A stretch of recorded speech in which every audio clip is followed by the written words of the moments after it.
હિરલબેન, હા હા આ શું છે? શું છે? હા, ફોન જોવો. ફોન? આ કેવી રીતના થઈ ગયું? તમે મને ના પૂછો. ફોન નીચે પડ્યો છે તો તમે જ પાડ્યો હશે ને? ના ના બેનબા, મને કાંઈ ખબર નથી. હું તો આ ક્યાંની ચાદર હરખી કરતી હતી. ઈ ક્યાં પડ્યો હું છે મને કાંઈ નથી ખબર.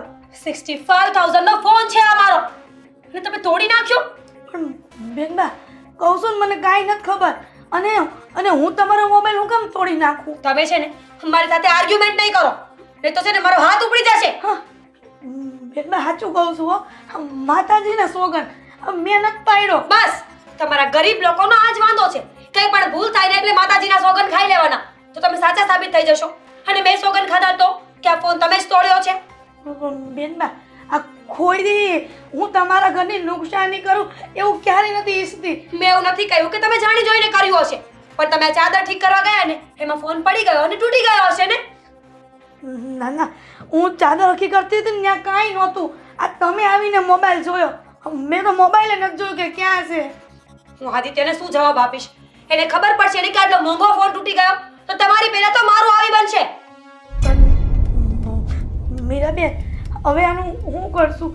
આદિ શેઠને કહેતા નહીં, પણ મેં તો કાંઈ નથી. આદિ શેઠને કહું ને એ કઈ ગાંડા છે, ઘરે આવીને ફોન જોશે તો શું કરવાનું? બેનબા, મારો કાંઈ વાંક નથી. અમે ગરીબ છે પણ કોકના ઘરમાં નુકસાની તો નો જ કરે. બસ બસ, તમારી આ ગરીબીની દુહાઈ મારે નથી સાંભળવી. હર વખતે જ્યારે ભૂલ થાય ને ત્યારે કહી દેવાનું કે અમે ગરીબ છીએ, અમે ગરીબ. So what? હા, What is this, ભાભી? What is this? Look at this. Oh shit. હા શું ભાભી? આ તો આખી સ્ક્રીન તૂટી ગઈ. તૂટી નથી ગઈ, જાણી જોઈને તોડવામાં આવી છે. જાણી જોઈને શું થયું છે? હા હિરલબેન, એમણે ફોન તોડી નાખ્યો અને હવે મને ગરીબીની દુહાઈ આપવા માંડ્યા છે કે અમે ગરીબ લોકો છીએ, અમારાથી ભૂલ થઈ જાય. આવી કોઈ ભૂલ ન હોય હિરલબેન. પણ ભાભી, તમારે સમજવું જોઈએ ને કે જ્યાં હિરલબેન કામ કરતા હોય ને ત્યાં કોઈ કિંમતી વસ્તુ રખાય જ નહીં, કારણ કે એમના હાથ તો હીરના છે ને, ગમે તે વસ્તુ તૂટી જાય ને. દામિનીબેન, ફોનને ક્યાં રાખું કે માથા પર તો ન ચડાવાય ને? અરે બેડ ઉપર પડ્યો હતો, બેડની ચાદર ઠીક કરવા આવીએ ને તો પહેલા બેડ ઉપર કોઈ વસ્તુ પડી હોય ને જોઈ લેવી જોઈએ. પણ મીરાબેન, મેં તમને પહેલાંય કીધું છે અને હજી કહું છું, આ બેડ ઉપર નહોતો મોબાઈલ. દામિનીબેન, મારી વાતનો વિશ્વાસ કરો, હું ખોટું નથી બોલતી. તમારી વાતનો શું કામ વિશ્વાસ કરીએ? અરે એક તો ભૂલ કરે છે ને પાછા સ્વીકારતા પણ નથી. હા, એ જ તો વાંધો છે ને. ભૂલ સ્વીકારતા આવડતું હોત ને દામિનીબેન તો કોકના ઘરે નોકર ન બનવું પડત ને. પોતાનો બિઝનેસ હોત, પોતાની સારી એવી લાઈફ હોત. કઈ વાંધો નહીં ભાભી, હવે નુકસાની એમને કરી છે ને તો ભરપાઈ પણ એ જ કરશે ને. પણ આ મોબાઈલ તો મોંઘો હશે ને? મોંઘો? બહુ વધારે પડતો મોંઘો છે. એટલો મોંઘો કે તમે તમારા જીવનમાં એની હેસિયત ન કરી શકો. તમે વિચારી પણ ન શકો કે આ મોબાઈલની કિંમત શું છે. પણ મીરાબેન, એટલા બધા પૈસા લાવશું ક્યાંથી? તમને ખબર છે ને અમારી પરિસ્થિતિ. આ વસ્તુ છે ને પેલા ભૂલ કરીને એની પહેલા વિચારવી જોઈતી હતી. અને આમ પણ હવે તમારે અહીંયા જોબ કરવાની જરૂર નથી. આ મંથ પૂરો થાય ને એટલે હું તમને રજા આપી દઈશ. બીજે સારી જોબ ગોતી લેજો અને એવી જોબ ગોતજો ને કે ડબલ સેલેરી મળે. એમાંથી અડધી મને આપજો ને અડધી તમે રાખજો. અને હા, પહેલા છે ને આ નુકસાનની ભરપાઈ કરજો, પછી નોકરીમાંથી કાઢવામાં આવશે. પણ આટલા બધા રૂપિયા અમારથી ન સગવડતા થાય. અરે અમારો પ્રશ્ન નથી ને, ભૂલ તમે કરી છે તો એ તમારે વિચારવાનું હોય ને. અને આમ પણ આદિત્યને ખબર પડશે ને કે તમે આ ફોન તોડી નાખ્યો છે એટલે એ તમને સામેથી ધક્કા મારીને બહાર કાઢી મૂકશે. તમારે અહીંયા રહેવાની કોઈ જરૂર જ નહીં પડે. ના ના બેનબા, આ નોકરી પરથી ન કાઢતા. તમને ખબર છે ને કે મારો દીકરો હોતે. અમને ખબર છે તમારો દીકરો પણ છે ને તમારા જેવો ગરીબ છે, તમારી પાસે બીજી કોઈ જોબ નથી ને તમારી હેસિયત નથી કે તમે આ ફોન લઈ શકો. કોઈ નવી વાત છે? બેનબા, આવી રીતના ગરીબ માણસને હેરાન કરશો ને તો. અમે તો તમને નહોતું કહ્યું ને કે તમે ગરીબ બનો, અમારા ઘરમાં નોકરી કરો. તમારી મજબૂરી છે ને એટલે તમે કામ કરી રહ્યા છો. અને આમ પણ હિરલબેન, કોઈ માણસ કોઈ પણ વસ્તુમાં કોઈ પણ પરિસ્થિતિમાં હોય ને તો એ પોતાના હિસાબે જ હોય છે. તમે ગરીબ છો એનો મતલબ એમ છે કે તમારી ભૂલ છે. તમે કઈ એવા પાપ કર્યા હશે ને કે તમે અહીંયા ને અહીંયા રહી ગયા અને બીજા બધા આગળ નીકળી ગયા. ભાભી, પહેલા તો વિચાર્યું હતું કે ફોન એમને આપી દે, હેજ રિપેર કરાવીને આપી દે, પણ કોને ખબર કે ફોન કેવી રીતે રિપેર કરાવે. હાલતુ ફાલતુ વસ્તુ એમાં નાખી દીધી તો શું કરવાનું? એટલે એક કામ કરો, તમે છે ને એના પૈસા અમને આપી દો, અમે અમારી જાતે રિપેર કરાવી લઈશું. બરાબર છે. બેનબા, શું બેનબા, તમે એક કામ કરો, આ તમારા રોદડા છે ને મારાથી નહીં જોવાય. તમે આજે આ જોબ છોડી અને તમારા ઘરે જતા રહો. પણ બેનબા, પ્લીઝ હિરલબેન, સાચી જ વાત છે ભાભી, તમે છે ને એકદમ બરાબર નિર્ણય લીધો છે. કારણ કે આમને આ ઘરમાં હવે વધારે રાખશું ને તો કોને ખબર આગળ જતા કેટલું નુકસાન કરાવે. ના, ના. આમને આ ઘરમાં રાખીને બસ નુકસાન જ થવાનું છે. દામિની બેન, હવે હું ધ્યાન રાખે કે તમારા ઘરનું કાંઈ નુકસાન નહીં થવા દઉં. ઓલરેડી તમે આટલું નુકસાન તો કરી નાખ્યું છે. હવે ગમે તેટલું ધ્યાન રાખો, શું ફરક પડે? અને એટલી વાત યાદ રાખજો કે આ મારો ફોન હતો ને એટલે અહીંયા ઊભા છો. આદિત્યનો ફોન હોત ને તો સીધા પોલીસ ચોકીમાં જવા મળત. મીરાબેન, તમને ખબર છે ને કે મારા દીકરાને નોકરીના ઠેકાણા નથી અને હું અહીંયા બધું બધાના ઘરના કામ કરીને ગુજરાન બસ ચલાવું બસ છું તો. આ તમારો રોદણા છે ને એ બંધ કરી દો ભાભી. આ છે ને આપણાથી નહીં સમજે, આપણી વાત તો માનશે જ નહીં. આને છે ને ભાઈ જ ઠીક કરશે. સાચી વાત છે.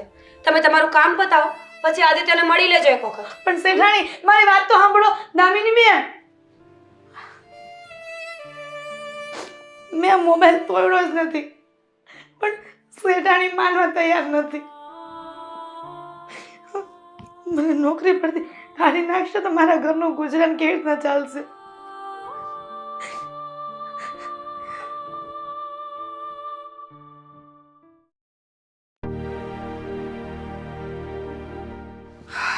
ભગવાન. મીરા, પાણી આપજે તો.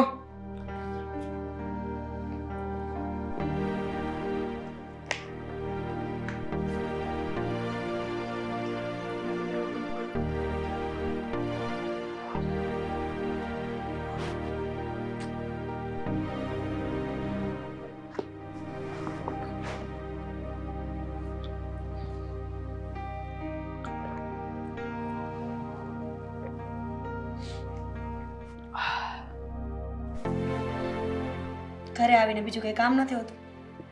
હોય ને, ઘણા બધા કામ હોય. અચ્છા, શું કામ હોય? કઈ વસ્તુ લાવવાની છે, મારા લાયક કઈ કામ હોય તો કહી દો, બીજું શું હોય? કામ તો બહુ મોટું છે પણ તમે કરો ને તો થાય. મોટું કામ? મોટું કામ તો નહીં થાય મારાથી. તો પછી રહેવા દો ને. હવે થાય એમ જ ન હોય ને એ કામ તમને કેવું જ ના જોઈએ. ના ના, હવે કરી લઈશ. શું થયું છે? આ મોઢા ઉપર કેમ 12 વાગેલા છે? મારો મોબાઈલ તૂટી ગયો. હા? હા, મારો મોબાઈલ તૂટી ગયો. અરે તારું ધ્યાન ક્યાં હતું? તને ખબર છે કેટલો મોંઘો ફોન છે? ખબર છે મને કે બહુ મોંઘો ફોન છે, 65,000. તમે મને દિવસમાં 50 વખત યાદ કરાવો છો. આ તો કરાવે જ ને. અને તને એ પણ ખબર હશે કે જો એ ફોન તૂટી ગયો તો રિપેર કરવા માટે કેટલો ખર્ચો થશે. હા, તો કોણે તોડ્યો એ નહીં પૂછો. બસ ગમે તે વાતમાં માથે ચડી બેસવાનું. અરે પૂછો તો ખરા કે શું થયું, કેવી રીતે તૂટ્યો? શું થયું? કેવી રીતે તમારો ફોન તમારા હાથમાંથી પડી ગયો? તમારા વાલા હિરલબેન. હિરલબેને તોડ્યો છે ફોન. શું? હા. એ કામવાળીનું ધ્યાન ક્યાં હતું તો? હે, મને શું ખબર? મેં તમને 50 વખત કહ્યું હતું ને આદિ કે કોઈ નાની ઉંમરની છોકરીને કામ પર રાખો તો એ છે ને દોડી દોડીને કામ કરી શકે. હવે આમની ઉંમર થઈ ગઈ છે, ચાલવાના ઠેકાણા નથી અને ઘરકામ કરવા છે, પછી આવું જ થાય. અરે પણ આપણે ફોન આપણો સાચવીને રખાય ને, એના હાથમાં આવે એવી રીતે થોડો મુકાય. આ તમે સોફા પર ફોન મૂક્યો છે તો એ ખોટી જગ્યાએ મૂક્યો છે, હા કે ના? ના. તો મારો ફોન બેડ ઉપર પડ્યો હતો, ત્યાંથી પડી ગયો.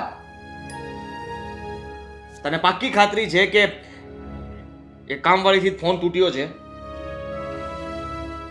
ના, ખાતરી નથી, પણ એને જ તોડ્યો હોય ને. હવે કઈ ફોન બેડ ઉપરથી નીચે તો ઉતરે નહીં, એને કઈ પગ તો છે નહીં ને કે જાતે ઉતરવા જઈને પડી જાય. હવે તો એને જ કેવું પડશે ને. એમ પણ આ ખર્ચો આપણે શું કામ ભોગવીએ? તમે ચિંતા ન કરો, કહી દીધું છે મેં એમને કે મોબાઈલમાં જે પણ ખર્ચો આવશે ને એ એમને જ આપવો પડશે. તો શું કીધું એને? પહેલા તો બહુ ના પાડી કે નહીં, અમે ગરીબ છીએ, અમારી પોઝિશન આવી છે, અમારી સિચ્યુએશન સારી નથી. પણ જો જેમ આપણી પાસે પ્રૂફ નથી ને કે ફોન એમનાથી જ તૂટ્યો છે કે નહીં, એમ એમની પાસે પણ કોઈ પ્રૂફ નથી કે ફોન કેવી રીતે તૂટ્યો એમ. હા તો બસ આપણે એમ જ રાખવાનું છે કે ફોન એનાથી જ તૂટ્યો છે. હવે તું પણ એમ જ રાખજે. હવે તેના પર આરોપ નાખી જ દીધો છે તો એ આરોપને આપણે સાબિત કરી દઈશું. હું એને એવી રીતે ખીજાઈશ ને કહીશ, એને માનવું જ પડશે કે હા મારાથી ફોન તૂટ્યો છે અને એની ભરપાઈ પણ એને જ કરવી પડશે. હા, તો એના પર જ આવવો જોઈએ ને. બાકી આટલા બધા પૈસા આપણે ક્યાંથી લાવવાના? હર વખત કંઈ ને કંઈ નુકસાન થાય ને તો જતું ના કરવાનું હોય. જો તમે એમની સાથે વાત કરી લેજો એટલે ખર્ચો બધો આપી દેશે આપણને. મારો મોબાઈલ તો ઠીક કરાવવો પડશે ને.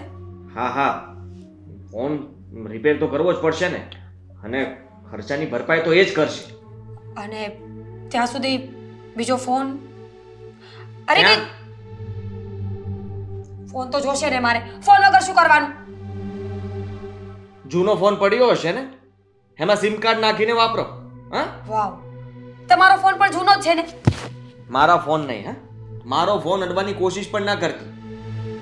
વાત કરે છે, કંઈ પણ થાય એટલે મારો ફોન ઉપર આવી જવાનું. કેમ? તમારા ફોનમાં એવું તો શું છે કે મને ન આપી શકો?